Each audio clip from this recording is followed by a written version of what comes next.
Good afternoon. Welcome to Midcap Radar. I'm Reema Tendulkar. With me is Sonal Bhutra, and these are the top stories at 1:30 p.m. Higher for longer rate scenario voiced by U.S. Fed Chair Jerome Powell. Pressure stocks, financials, energy lead the decline. FMCG autos eke out gains. The Supreme Court extends the stay on the long-awaited open offer to Fortis Healthcare shareholders by IHH. The move dashes hopes and dents the stock. Spicejet sulks in trade after DGCA extends a cap on its flight, even as sources suggest it may hike staff salaries.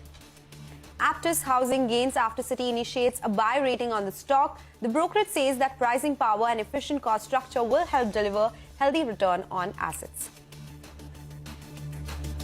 All right, those are the top headlines that we are tracking for you on Midcap Radar. By the way, a massive recovery which is underway for our own markets. We have seen some recovery, and right now the Nifty is down just 58 points, and at a point in time we saw declines of close to 150 on the Nifty. The Midcap index has come back into the green. Remember, this particular index was outperforming for a greater part of the day, and right now again we are seeing some recovery on that one, so that's up just 1 point, but that is with some positive bias in a market like this. The Bank Nifty, that is the one that is leading gains for the last couple of minutes. That index is still down for 70 points, so that is an underperformer in today's market, but there is some recovery. So it remains to be seen, Reema, whether again we'll pull this India factor and not do what the global markets are doing, but that remains to be seen. Pretty incredible, right? Yes. In Asia, Hang Seng is closed with cuts of about 2%. European markets, which are currently trading, have cuts anywhere up to 1%. So it's weak across the global market setup. And in that context, we're getting away with just a 0.3% decline on the benchmark indices. And as Sonal pointed out, the mid-caps are actually managing to hold up in the green. Pretty flat, but there is a green tick on that. Jay Thakkar, a Marwadi Shares and Finance, now joins in for a technical check on the markets. Jay, afternoon. What have you made of this market? It refuses to decline, and every dip is being bought into. Hi, very good afternoon, Imam. And well, I would say that since trading sessions, market have been trading in a range of 6,450 on the downside to 17,900 to 18,000 on the.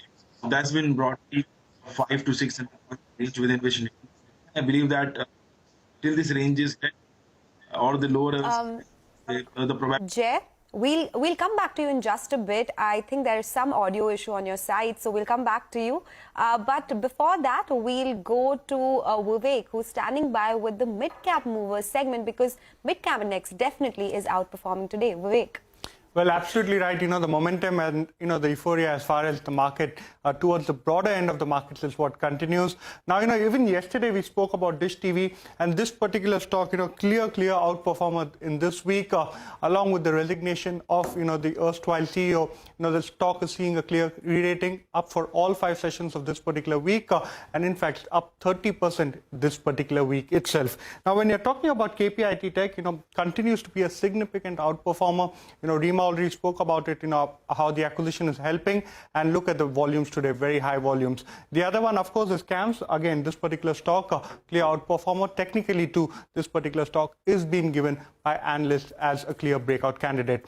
We are also talking about two glass manufacturing companies, Borosil Renewables, along with the solar PLI manufacturing scheme that came out. It's a clear beneficiary in terms of the fact that sentimentally it leads to significantly higher order book visibility. So Borosil Renewables and Asahi India Glass, also seen as a beneficiary, of course, not a direct beneficiary as far as the entire PLI scheme is concerned. We're also talking about two names as far as the healthcare space is concerned. Today, Healthcare Global is doing quite well in the session, and Metropolis Healthcare too is gaining significantly on strong volumes. On the other hand, if you're talking about some of the losers, Canfin Homes, post the resignation of the CEO, this particular stock has lost almost 20% in the last 5 trading sessions. So that's one particular stock that continues to see a significant impact. We are talking about City Union Bank, post the outperformance this stock has seen on the back of a downgrade coming in from sell side. We are actually seeing this particular stock down almost 3%. Lastly, two stocks, when you talk about Sona BLW as well as Suntech Realty, both of these stocks today are seeing quite a bit of volumes as well as quite a bit of a downtick in this trading session. Thank you very much, Vivek, for taking us through that list. We've got Jay Thakkar back with us. Jay, we couldn't hear you earlier. You were telling us the Nifty trade and the stock recommendations. Sure, Rima. Good afternoon to you and Sonal. And I was saying that Nifty has been trading in that range of say 17,450, 500 on the downside to 17,950, 18,000 on the upside. So probably it has been a range of 500 to 600 points until we don't see a breakdown, or rather I would say decisive breakdown below those levels of 17,450 and a close below those levels. Any dip towards the range should be utilized as a buying opportunity, because this is a sideways market, and I further expect this market or the momentum to continue to be sideways, and markets to trade within this range. So since it has come to the lower end of the range, it should be bought for a target of say 17,950, 18,000. That should be the minimum target, and the risk reward is also well in the favor of the bulls right now. I have two buy recommendations. The first one is on Cochin Shipyard. Now, this irrespective of this market volatility, I mean, we have been seeing that few of the defense names like Mazagon Dock or Cochin Shipyard have been performing quite well, and we have seen good volumes out there as well, along with the breakout, as well as a clear buy crossover in the momentum indicators. So Cochin Shipyard can be bought at current market levels at around 432 right now. It can be bought with a stop loss of 403. There's roughly around 29 to 30 points no downside risk. Whereas on the upside, I believe that this stock is likely to head towards the levels of 495. So the risk reward is almost 1:2 out here. One can go long on this. And second buy recommendation is from the FMCG pack. Now we have been seeing that HUL, ITC, all have been performing quite well. Marico as well in today's trading session has clearly provided a breakout above those levels of 540. Now that's a 40 points range. This stock was consolidating within the range of 540 to 500. And I believe that with this kind of a breakout above 540, as well as long build-up seen out here and an increase in volumes, this stock is likely to head towards the levels of 580, 85. One can buy this, placing a stop loss below 540. Right, Jay, thanks a lot for joining us and taking us through your technical picks. And as Jay was mentioning, the FMCG pack seems to be doing really well in the Nifty space as well. Titan is one stock that should come up for you on the screen. That is at the day's high, leading the gains, and the recovery that we are seeing on Nifty, that is continuing for now. Those dips that are bought are staying at those levels, but we'll keep discussing that for now. We'll slip into a short break. On the other side, we'll discuss Gokuldas Exports. That is in our special segment, Midcap Spotlight. Stay tuned.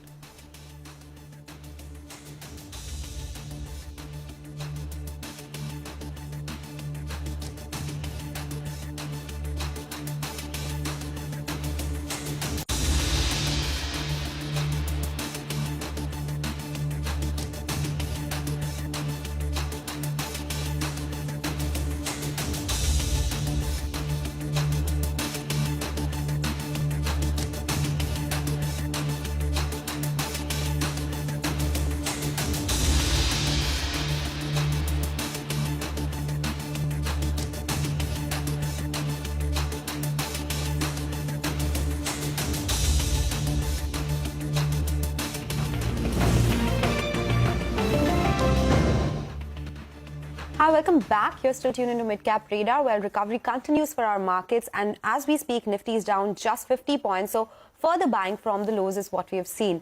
But in the broader markets, KPIT Technologies, it is surging in trade after positive commentary coming in from Goldman Sachs. Rima, that stock surging, and how? It's up 8%.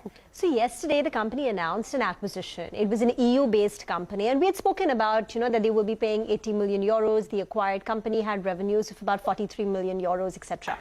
Today, I want to talk about what Goldman Sachs' analysis of this acquisition is.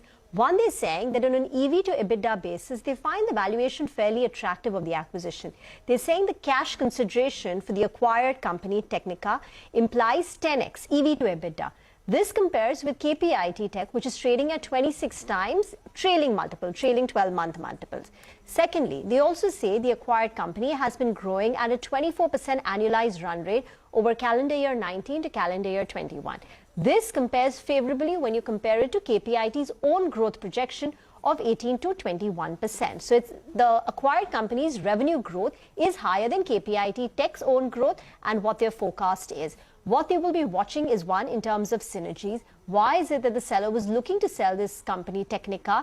Third, the funding mechanism as well as the payback period. And fourth, the potential new client relationships from this transaction, because Hyundai and Renault, these are two big automobile companies, and they've been disclosed as key clients for Technica. So can KPIT Tech cross-sell to these big clients? Does their business from these new clients increase? The street will be watching that very closely. Okay, so interesting acquisition there, and Goldman Sachs has given a thumbs up for KPIT Technologies.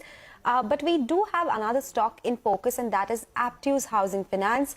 The stock is trading in the green after Citi initiated coverage on the stock with a buy rating. Abhishek is here with more details.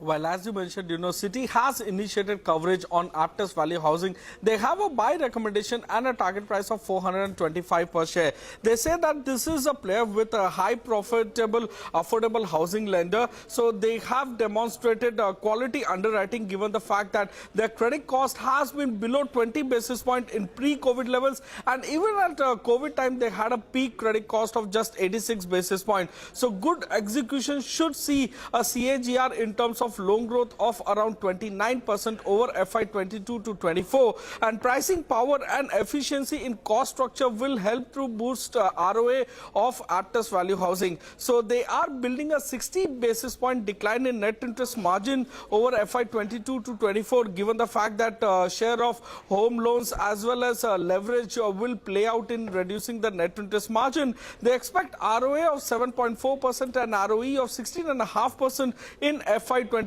So in core geographies, they are quite under-penetrated. So Citi does expect, there is scope for growth. And also, given the fact that, Aptus Value can reach out to other geographies as well. So there is good scope for loan growth going ahead. Back to you.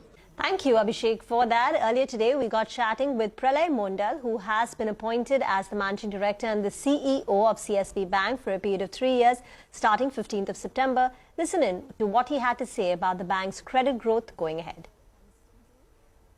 The way we are planning things out is, yes, we will grow faster than the ecosystem, and the credit growth in the industry is around 15-16%, and I think it will remain there.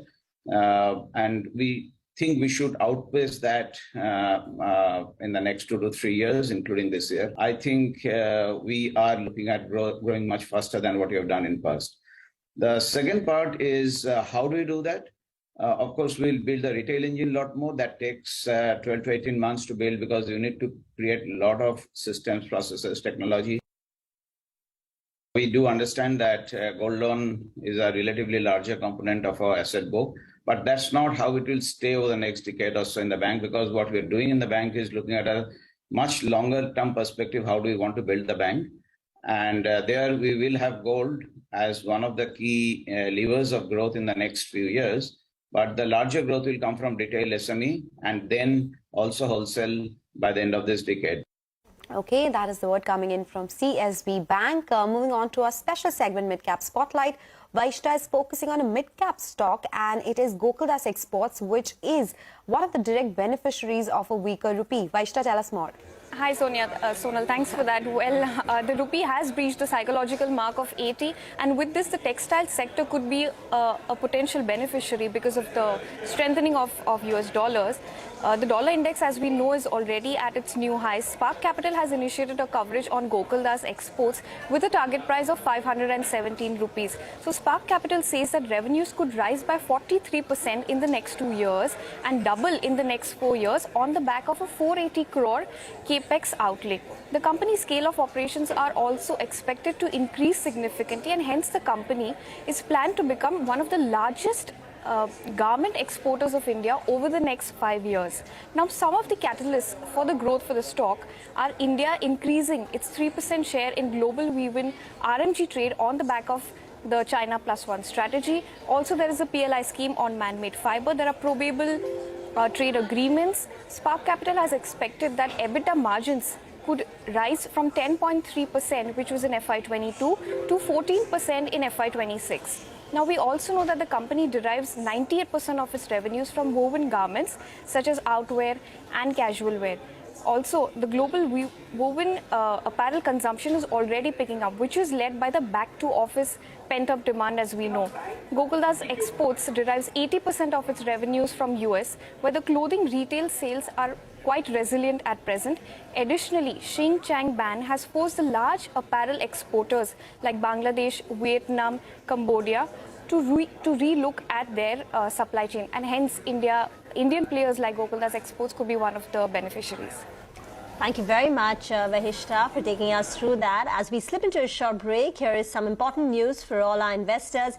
You can now track US market action real time on Money Control. Log on to the Money Control website or app and stay informed about all that matters in the global market.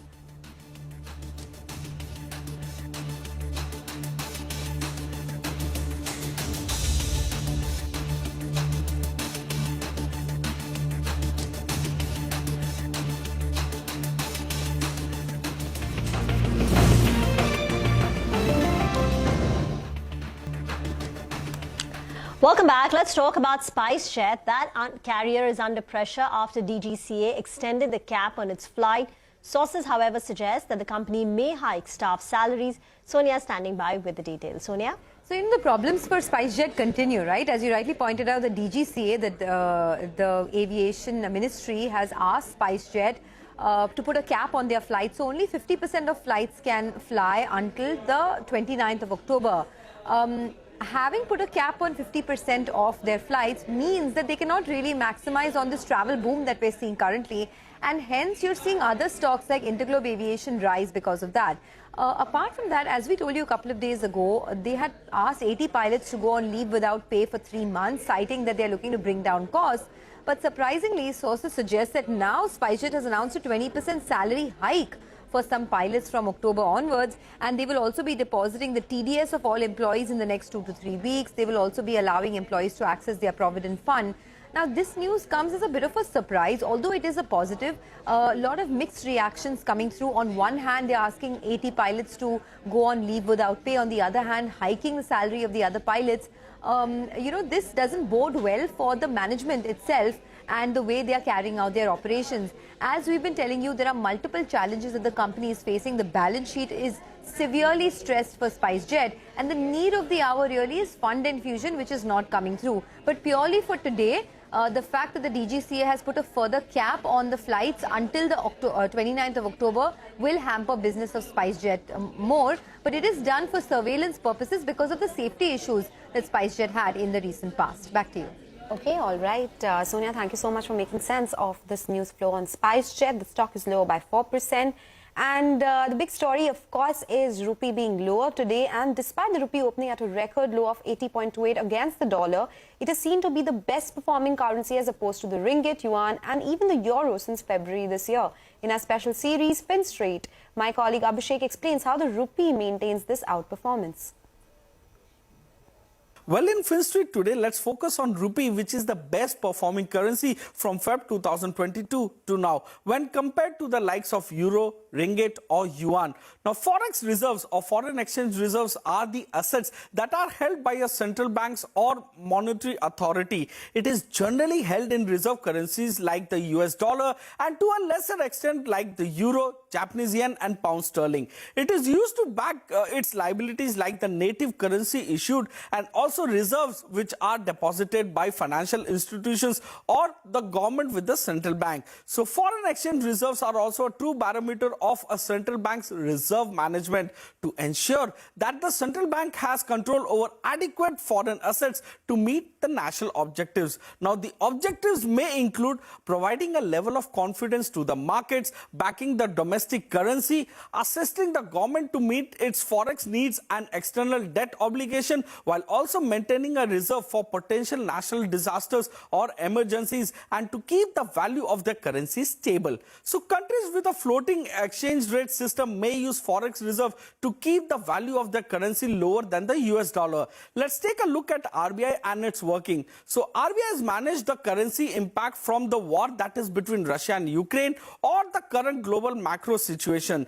India has seen a massive decline in its forex reserves over the last few months. So in dollar terms, the forex reserves have declined by 12.8% from Feb 2022 to now. Value-wise, the forex reserves in India have declined from $632 billion to right now about $551 billion as of September. So its wonderful impact on rupee has been the fact that, rupee is the least depreciated currency.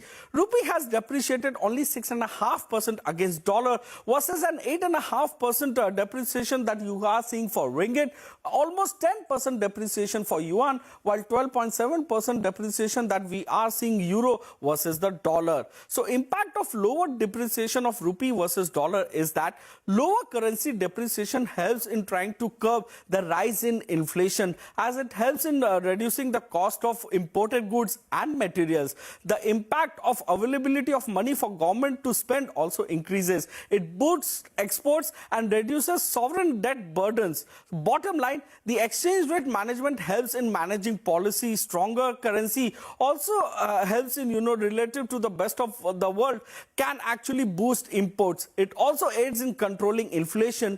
Indian rupee has been the best performing currency versus peer thanks to RBI's moves. Thank you very much for that. That is a big story that we're tracking. But for the markets, the losses continue to get trimmed. Look at State Bank of India. That's risen to a gain of close to about 0.5%. Earlier, we were highlighting Titan and the rest of the resilience in the FMCG pack. Titan is now up nearly 2%, while Asian Paints too is clocking in gains well over 2%. A couple of these other financial stocks like IndusInd Bank as well as Bajaj Finance have seen buying come through in the last 30 minutes or so. The Midcap index is now well in the green, with a gain of close to about 65 odd points, up 0.2%, and the advanced decline ratio now has tilted in favor of the gaining side for the first time since the start of the trading session. So despite that weak handover that we got from Wall Street, the Indian markets continue to power on, and buying is seen at the lower end. On the mid-cap end of trade, in the last few minutes, you can see buying coming through in Sri Renuka. That's up close to about 6 odd percent. NHPC is another stock higher in trade, and Switzerland has risen on very, very large volumes today. So that's up nearly 7%. Out of time now on Midcap Radar from the entire team. Thank you for watching Mutual Fund Corner when we return.